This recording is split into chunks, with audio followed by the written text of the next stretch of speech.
Hey, greetings. Welcome in Tuesday morning, everybody, to the MLB Rundown. I am your buddy Choppadong, and this video is sponsored by DFSArmy.com, your one-stop shop for all things daily fantasy sports. Fanduel, Draftkings, doesn't matter which site you play, what format you play, what sport you play, you get it all. Content, tools, and coaching here at DFSArmy.com for one price. So head down to the comments section, click the like and subscribe button while you're down there and take a look at the coupon code CHOP, C-H-O-P, triggers a 20% off discount each and every month that you remain a member at DFSArmy.com. So let's jump in and show you the MLB rundown today.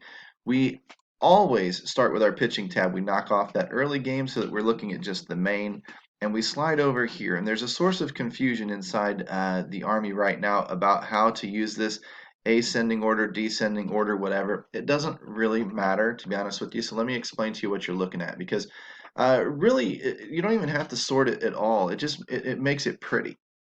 That's all it is. If you can spot these numbers in here all haphazard, you don't even need to sort the tool. The ascending and descending doesn't do squat. It just organizes the numbers so that you can see what you're looking for on the top or on the bottom. K-score is good on this pitching tab. On this pitching tab, K-score high numbers are good for your pitcher. That's why they're green.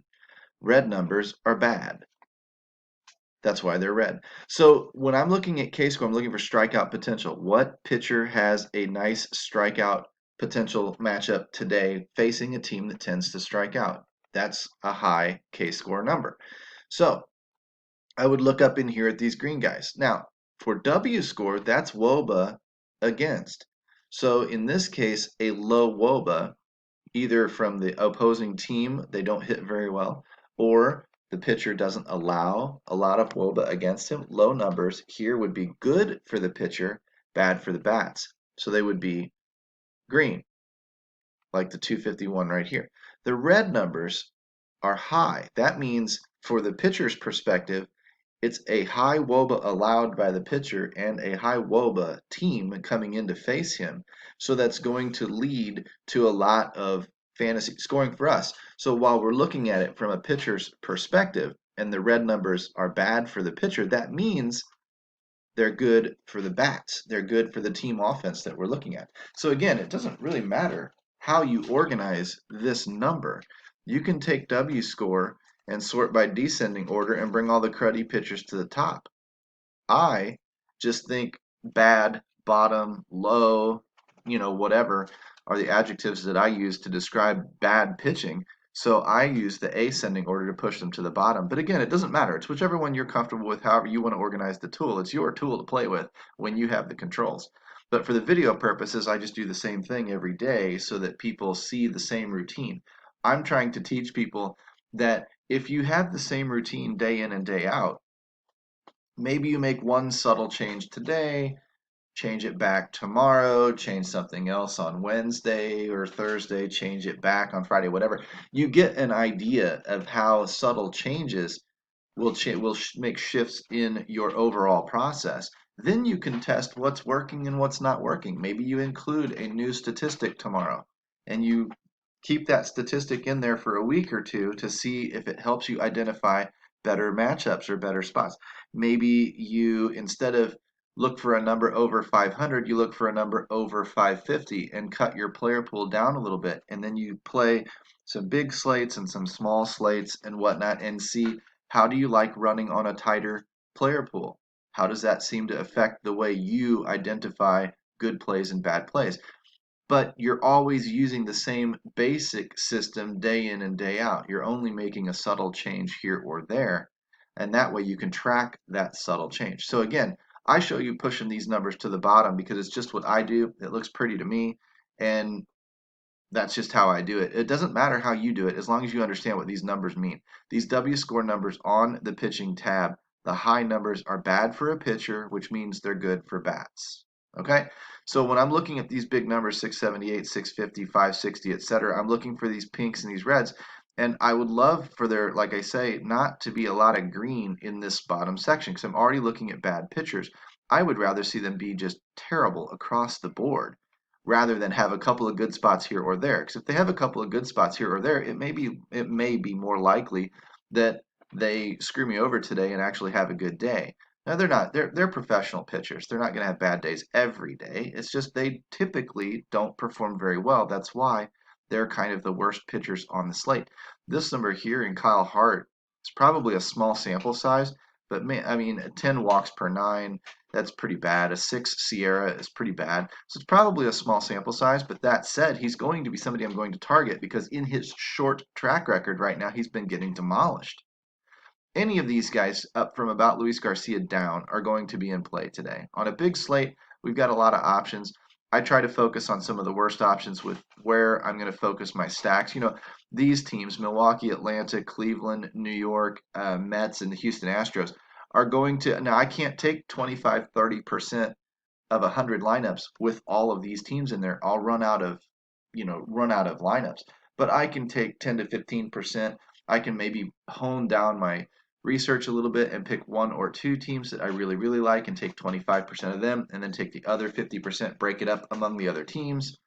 I can also take some of these teams here and just not even include them at all. I mean, Michael Pineda has good numbers. He's coming back today.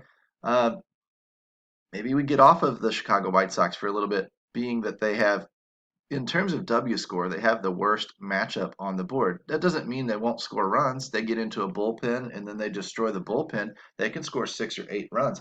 It just may be a little bit hard to get going against a Pineda if he comes, back in good form and is sharp. It's going to be a problem. Now, no starts this year, no batters faced this year. Maybe he comes back and he's rusty. So these are not sure things. These are not. There's no indicator telling you that 9 times out of 10, this is what's going to happen, either good or bad. So it's not really some kind of a cash game type of play where we're focused more on safety and consistency and whatever. There are a lot of question marks around a particular play like this. So it would be more of a tournament play because the risk of you getting it right is very rewarding when you climb the leaderboards and make a lot of money. But the risk is not that bad if you get it wrong. Yeah, I mean, 80% of people aren't going to make any money out of that tournament anyway. So if 80% of the people aren't going to make any money, yeah, it doesn't really do you any bad. You just are just like everybody else that particular day. You want to be right, but you still need, the safety of playing it smart and playing it safe helps in cash games where you still get paid if you're just right half the time. But in tournaments, you have to be a lot more right or a lot better than everybody else that day to make significant money. So you take more risk because there is more reward for those situations. These are things we go over at dfsarmy.com all the time. And that, I guess, will take up sort of our little tip portion of today. Hopefully that little review helps you guys out. But again, these are the pitchers that I'm going to focus on stacking my bats against. Now, when I flip over to the batting matchup tab, and I'm going to go position by position because now this K score, W score stuff flip flops because we're looking at it from the batter's perspective. K score would be green is good for the batter, right? This is low strikeouts for the pitcher and low strikeouts for the batter. So that stands to predict a lot of contact. Contact is good. So the number is green. High, the red stuff would be pretty bad. That's a high strikeout pitcher going up against a pretty high strikeout batter. Well, chances are he's not going to do too well. He may hit one ball out of 5 across the wall, and that may be great for a GPP situation. But quite honestly, it may be a guy that swings and misses and goes 0 for 4 tonight. I don't pay a lot of attention to K score when it comes to bats.